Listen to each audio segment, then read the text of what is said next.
সংস্কারের ব্যাপারে আমরা সবসময় খুব পজিটিভ, কারণ হচ্ছে সংস্কার প্রস্তাবটা আমাদেরই।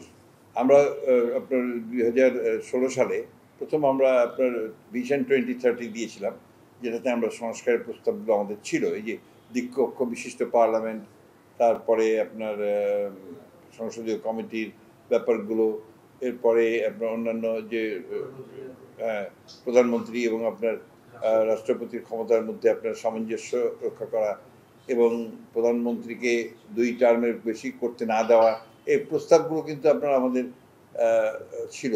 সেটা আবার 2022 সালে 31 দফার মধ্যে দিয়ে সেটা আমরা আরও বড় করে আপনার জনগণের সামনে আমরা এই প্রস্তাবগুলো রেখেছিলাম অন্যান্য রাজনৈতিক দলগুলোর সঙ্গে আলোচনার ভিত্তিতে।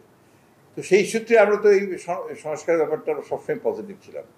কিন্তু যে বিষয়গুলো নতুনভাবে এসছে, যেটা আপনার এই যে পিআরের ব্যাপারটা, এটা কিন্তু আপনার সংস্কার প্রস্তাবও ছিল না, আপনার কমিশনের প্রস্তাবের মধ্যে ছিল না, এবং এটা সম্পূর্ণভাবে দুটি রাজনৈতিক দল তারা এই জিনিসগুলোকে আপনার সবচেয়ে বেশি করে পার্সু করছে এবং তারা এটা নিয়ে বিভিন্ন রকম আন্দোলন করছে, যেটা আমি মনে করি যে এই মুহূর্তে এটা সুযোগ সৃষ্টি করে দিচ্ছে আপনার আবার একটা দেশে একটা আপনার একটা অস্থিরতা সৃষ্টি করবার জন্য। তো সেই জন্যে আমরা মনে করি যে এখন এসব বাদ দিয়ে নির্বাচনটা সংস্কার যেটুকু হয়েছে সেটা করে একমত হয়েছি আমরা, সেটা একসাথে স্বাক্ষর করে তারপরে আমরা নির্বাচন করি। নির্বাচন করার পরে পার্লামেন্ট যেটা হবে সেখানে ন্যাচারালি যারা সংখ্যাগরিষ্ঠ হবে তারা তাকে নিয়ে আসবে, আমরা সেখানে যারা অন্যরা থাকবেন তারাও তাদের নিয়ে সেটা আলোচনার মধ্যে।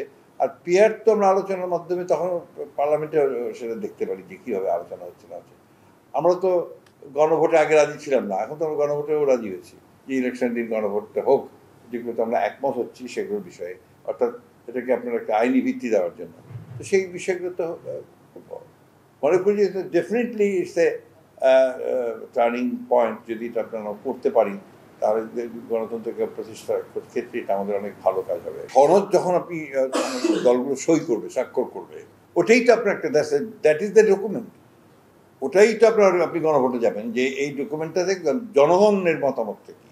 তো সমস্ত রাজনৈতিক দলগুলো তো মতামত দিয়ে দিচ্ছে, সুতরাং আমি মনে করি যে দিস ইজ এনাফ, এবং সেটার জন্য আবার ওটা নিয়ে আবার গণভোটে ঠিক আছে আমরা তাও রাজি হয়েছি এই জন্যে যে যখন বলা হচ্ছে ঠিক আছে we can go on the same day, কারণ এটা আগে হলে মূল যে নির্বাচন বিষয়টা আছে সেটা কিন্তু আপনার বাধাগ্রস্ত হয়ে যাবে।